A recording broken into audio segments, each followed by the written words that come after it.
The safety of American people is my absolute highest priority.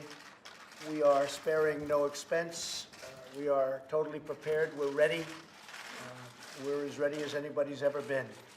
And it looks to me, and it looks to a lot of very talented people that do this for a living, like this is going to be a storm that's going to be a very large one, far larger than we've seen in perhaps decades.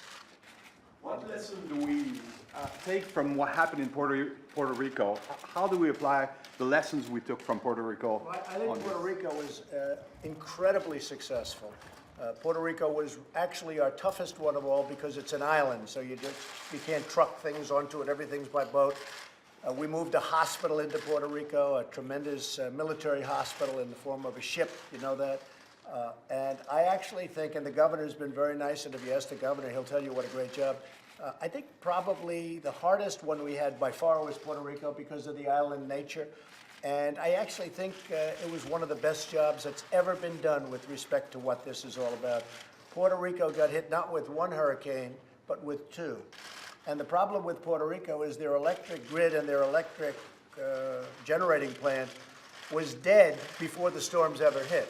It was in very bad shape. It was in bankruptcy. Had no money. It was largely, closed. And when the storm hit, they had no electricity essentially before the storm, and when the storm hit, that took it out entirely. The job that FEMA and law enforcement and everybody did, working along with the governor in Puerto Rico, I think was tremendous. I think that Puerto Rico was an incredible, unsung success. Texas, we have been given A-pluses for. Florida, we've been given A-pluses for. I think in a certain way, the best job we did was Puerto Rico, but nobody would understand that. I mean, it's harder to understand. It was a very hard thing to do because of the fact they had no electric. Before the storms hit, it was dead, as you probably know. So we've gotten a lot of receptivity, a lot of thanks for the job we've done in Puerto Rico. Puerto Rico was very important. And by the way, speaking of Puerto Rico,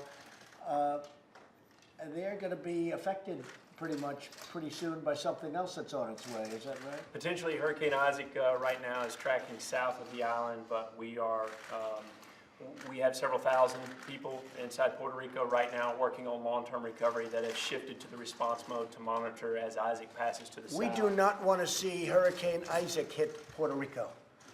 That's all we need. But we have a big hurricane out there, and it's sort of skirting along Puerto Rico and the edge of Puerto Rico. That would not be good.